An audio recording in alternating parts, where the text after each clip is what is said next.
ole tuna chuan kan chun zom le tonga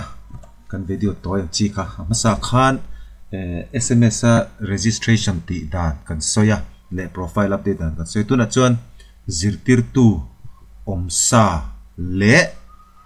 omsa khoi dan le modify dan kan ti don ani chuan soi tong khan zirtir tu hi kan chin fel phot lo chuan no panga khoi thei lo chuan zirtir tu kan ching fel phot don ani chuan masabera chuan SMS kan lut leng zirtir tu kan khoi don chuan SMS a lut tur no panga khoi don chuan TMS a lut tur chuan TMS a zirtir tu attendance a ombok chuan tikhan kan hanin login anga login na tur chu video masa kan soi to a kanin login mi ang kanin login anga tikhian a lo lang ta a chuan master a kan kalanga data correction a teacher correction he kan lut nga lang ta hian kan hriat tur chu tian hei kan voi khat hon na nia zirtir tu hi omsa an lo om don ani chu zirtir tu chu nikum masalama teacher iudaisa an thun ho khani don ani chu nikum masale tuna ni to wangin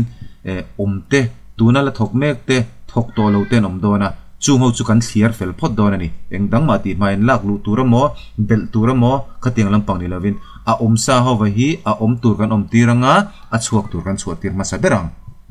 sumi tur chuan soyong khan nikum masa lampang data nia transfer tam tak kha om theya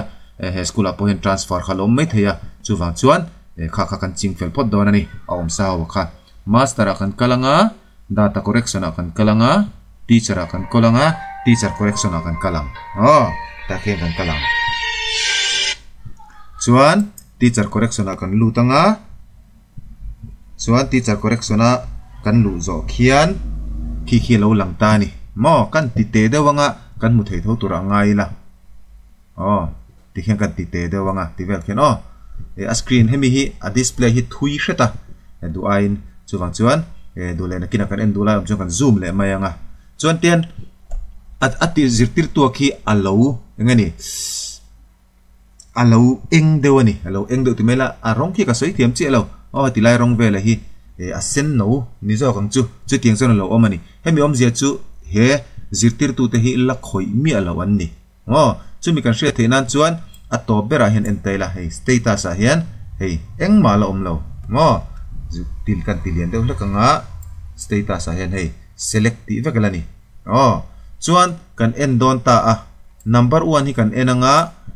hei a ming hi kan enanga a ming kan han ena hei hi tuna hian zirtir tu a heta hian ala oma ala om chuan ta hian kan select anga working kan tiang working kan tiang kan working tirang chuan abula hian kan update anga tikhan allowin update ki han en taila arong alo dang big tani arong alo dang big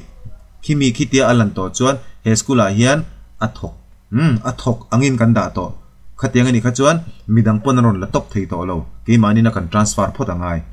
maro chu hetia a sen no ang veka hetilaya select tia la om vek chuan pending angin oma in sikul chunga mi po hini se midang khan transfer from other school atangin anron la chuak dei thei chuwang chuan hei hi i khoi fel phot lo chuan i zirtir tu khan lo ru ve teu the ni apani na po hi chu tiang vek chuan kan tianga hei po hi ala om number 2 po hi la oma working kan ti le anga 3 hi tunge en le lokila hei po la oma kha chu working kan ti mopang working kan tianga asire kan update zelanga adot le chuan adot le mi po hi working lania tiang khan a working zonga kha kan tianga working ani to lo ero chuan working ani to lo ero chuan transfer nge retire pension to ang chi kha abang retire bang tila retire chu zo to tinang ning chu berana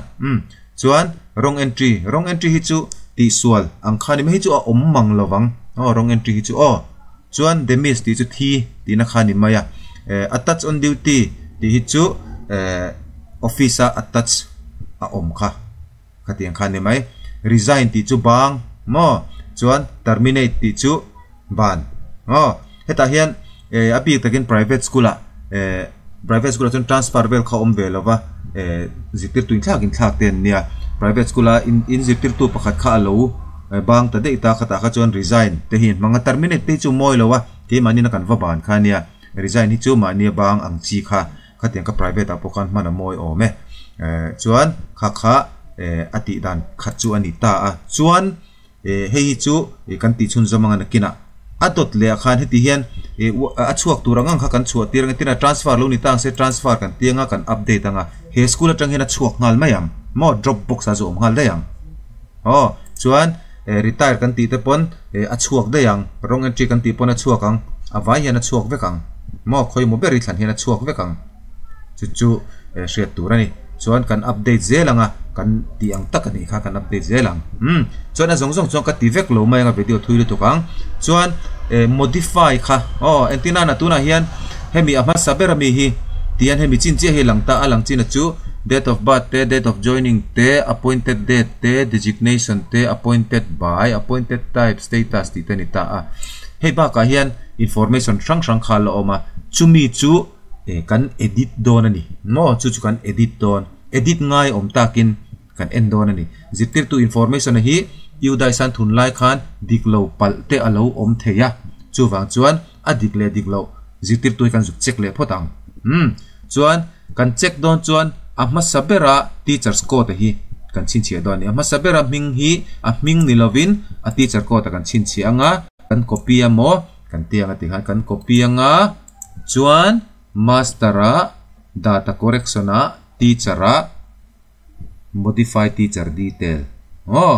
he ama sabera zirtir tu ma hi a detail kan enanga modify ngai om chuan siam that ngai om chuan kan siam thanga siam that ngai om lo chuan kan khoi lo mayang kan enang chuan ta hian teacher code kha lo lang ta kha na china a teacher code kala ka kha ka paste anga ka filter anga tikhian ron lang don ta ni tikhian ron lang ta a chuan a teacher code chu khoi ngai lo ba hei hi teacher code nationality hi hei hi UDICE ne khanin ang tur ni ta UDICE lampanga teacher in khoi huna an teacher national code hin enanga ain an lo chuan heta zo khianin vasiam tha ang VSK zo khian UDICE mi ka siam tha thelo VSK zo ka hian heta hian in siam tha ang UDICE mi nei ang tur khan ming te lo chu sol pal ni chuan chu theya ta hian female oma female ki chu dika date of birth te lo diklo chuan chuan appointment type te lo diklo chuan thlakanga he po hi ten OBC lo in tia OBC hi ST akan thlakanga mobile number te po update angai chuan hi poi mo ta ni email hi poi mo ta ni he email hi in share tur chu he email hi nakina TMS registration in tile huna in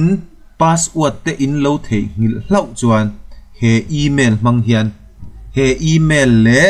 in date of birth mangin in recover don in date of birth hi tilai alo dik si lo chuan nakina in recover tum tala I date of birth dik tak mang tala heta date of birth hi alo dik si lo chuan I recover thei don lo chuwang chuan he mi te pahni hi nakina password hi thei ngil palta kana poimo dona chuwang chuan adik tak I mang donia chuan an tita zela kan enta zela ati turang zong kan ti vek nuwa kan submitang kan submitang chuan kan submitanga kan zo ti na kan submitanga tikhan kan edit zo khatiang khan thil dang in khoi main zirtir tu zong kha an detail information kha zu en vek phot ula zu edit vek phot ula in email te point lo update theya phone number te point lo thlak theya in date of birth te po lo dik lo theya chuwang chuan a omsa ho a chuak turangang in ti chua a om turangang in om tir nuwa khan a om tur hova kha an teacher code in langa an teacher code mang khan modifier in kalanga teacher code in pesanga an information kha in zuk siam tha ang chu ti mak moni then khat chu angani an gmail te kha an lo hrele to lova an password an thei ngila an lo retrieve le thei to lova chuwang chuan a gmail ber khan hriat to lova kha tiang vel kha ni a in gmail in official gmail ngei te kha da ula chuan nakina khang te kha in lamang tangkai don in date of birth te kha diklo chuan a poilu tup don chuwang chuan thil dang khoi ma in hemi modify hi in lo ti don nia kha tu na video ta chuan ani le anga a le pe ka chuan zirtir tu pon lama mi lak lu dan kan sei don ni kha tu na video tan chuan ni Thank you for watching my video. Don't forget to like and comment and subscribe.